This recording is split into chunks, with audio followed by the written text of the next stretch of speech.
La commune de la semaine. La commune de la semaine. La commune de la semaine fait étape à Rayerswiller. Je suis en compagnie de Christian Schneider. Bonjour Christian. Bonjour.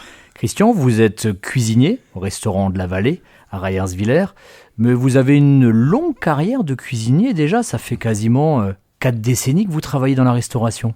Le poids des années commence à se faire sentir certains jours, surtout les week-ends à rallonge.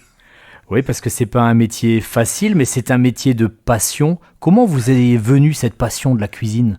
La passion, c'est comme Obélix, on tombe dedans quand on est jeune, dans les jupes des grands-mères, à regarder ce qu'elles font d'abord sur le coin de la table, à se hisser sur la pointe des pieds, et puis après, au fur et à mesure, à donner un coup de main, et puis finalement, commencer à réaliser ses premières recettes tout seul.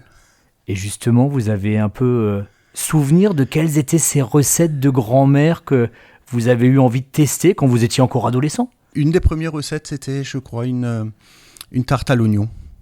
Et puis après, c'était très vite la pâte à choux, ce genre de choses, un peu en pâtisserie.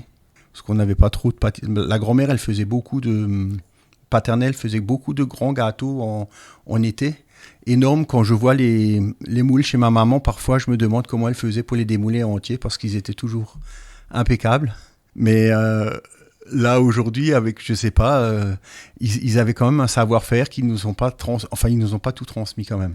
Ils vous ont pas tout transmis, Non. et puis comme vous avez grandi du côté de l'Alsace, vous avez eu accès un peu aux recettes ancestrales du Kuhgloff, du Streusel, des choses comme ça, ou alors c'était d'autres gâteaux vraiment spécifiques au village où vous avez grandi ? Non, le Kuhgloff, le Streusel plus ma grand-mère maternelle, et le Kuhgloff et le Zopf, la grand-mère paternelle. Mes recettes, elle faisait tout au feeling. Et quand elle avait des quantités plus importantes ou pour les repas de famille, là, elle avait toujours du stress en plus. Et elle trouvait que c'était toujours moins bien que quand elle le faisait pour le dimanche ordinaire. Mais nous, on n'y voyait jamais de différence, donc je ne sais pas trop. Il y a quelques années, vous teniez le restaurant de la Mulmate avec votre femme, Nathalie. C'est un restaurant qui se trouvait à Rochtaig, juste à côté de Vingen-sur-Moder, donc déjà dans les Vosges du Nord. Qu'est-ce qui vous a incité à venir vous installer à Rayerswiller et de reprendre ce restaurant de la Vallée ? En fait, on venait déjà souvent à Rayerswiller pour le jour de congé, pour nous restaurer à Rayerswiller, à la Vallée, chez Marc et Jeanne. Et donc ce restaurant nous a toujours plu. Quand on a su qu'il était libre, on s'est posé la question si on ne voulait pas investir sur Rayerswiller plutôt qu'à Rostock, ou quand on partirait à la retraite, on ne sait pas trop si on trouverait un repreneur. Par les temps qui courent, avec le Covid, je pense que ça va laisser quelques séquelles encore. Oui, c'est vrai, parce qu'avec le Covid, vous n'avez pas eu de bol. Pas tellement longtemps après votre installation, vous avez commencé par, quasiment commencé, pas tout à fait, mais par une période de fermeture. Ça doit être frustrant quand même quand on a l'habitude de donner du plaisir aux gens, d'accueillir du monde, de se dire, la salle sonne vide et puis la cuisine sonne vide aussi du coup. Oui, mais bon, c'est une période de remise en question et il faut toujours repartir de l'avant. Il faut être positif, accueillir les clients, même si ça va pas toujours financièrement. Et puis le client, il y peut rien. Les clients qui viennent, il faut être positif et les accueillir. Et continuer à donner du plaisir parce que finalement, il vient pour ça. Des soucis, il en a assez à la maison aussi. Donc les gens, quand ils sortent, c'est pour voir autre chose. Donc un restaurant, c'est ce qu'on a dans l'assiette. Mais c'est aussi une ambiance, un accueil. Là, c'est plutôt votre femme qui est aux manettes. Tout à fait. Tout à fait. Dites-moi, chaque cuisinier a un peu sa touche, à ses petits secrets personnels.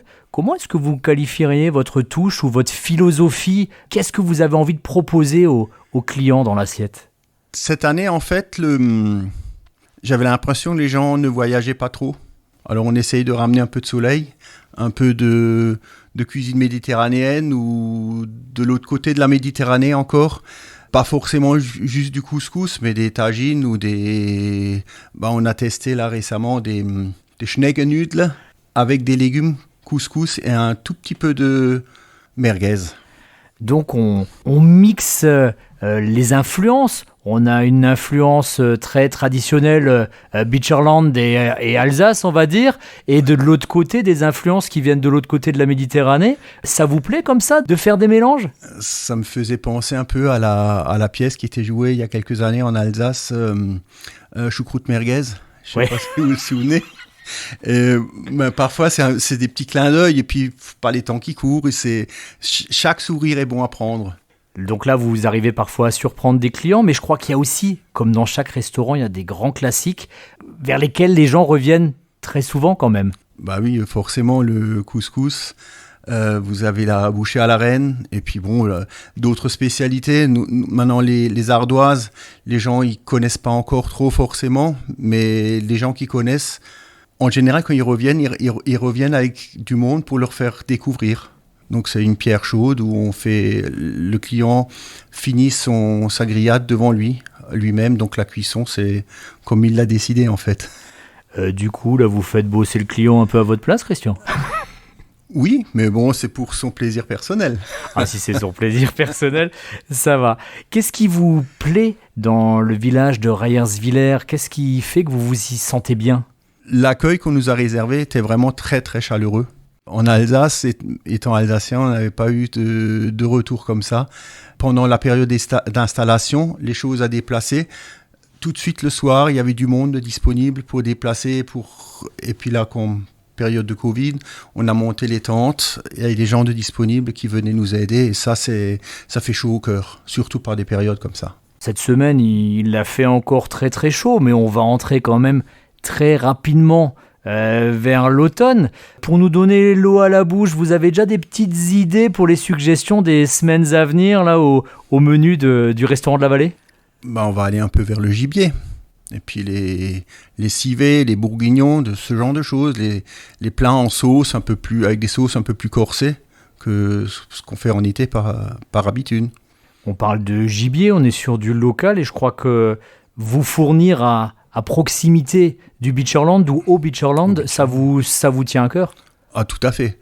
Les chasseurs viennent aussi faire leur repas de chasse ou quand ils sont là, pour ceux qui viennent de plus loin, mais ils sont tous attachés à venir, donc par réciprocité, c'est normal qu'on leur prenne du gibier aussi. Dites-moi, quand on est cuisinier toute la semaine, quand c'est votre boulot, est-ce qu'à la maison vous cuisinez aussi ou c'est madame ? En général, on essaye de sortir pour voir un peu autre chose, parce qu'on habite au-dessus du restaurant et je fais la cuisine toute la semaine. Donc même si c'était elle, déjà on est mieux équipé au restaurant qu'au privé. Et finalement, on mange où ? Si on mange au restaurant, c'est quand même l'endroit où on travaille. Donc, et puis on est enclavé. Il faut sortir un peu de la région, voir ce qui se passe ailleurs. Et faire les courses qu'il faut, ou faire les choses qu'on a à faire administrativement. Il faut qu'on se déplace. Et comme les chemins sont quand même relativement loin, on profite d'aller manger chez les parents, par exemple, encore. Il faut en profiter tant qu'ils sont là encore, tant qu'ils sont en bonne santé. Et faire des petits coucous à droite à gauche, aux amis ou aux gens qu'on connaît. Et vous avez dit, de temps en temps, sortir chez des confrères. Du coup, pour bien cuisiner, il faut être un petit peu curieux quand même. Il faut avoir envie encore, même avec de l'expérience, de découvrir des nouvelles façons de faire, des nouvelles recettes. Il faut toujours être à la recherche des nouvelles recettes et des tendances. Bocuse, à l'époque, il avait lancé la nouvelle cuisine. Il y a eu des ricanements et les gens n'iront plus au restaurant pour manger ça. Aujourd'hui, je ne vois pas beaucoup de restaurants qui servent encore sur plat. Comme quoi, des fois, on peut être pionnier, pas forcément reconnu. Il faut. Sur le moment, on est rarement reconnu. Sur le moment, on est Mais rarement. moi, j'ai pas cette prétention-là.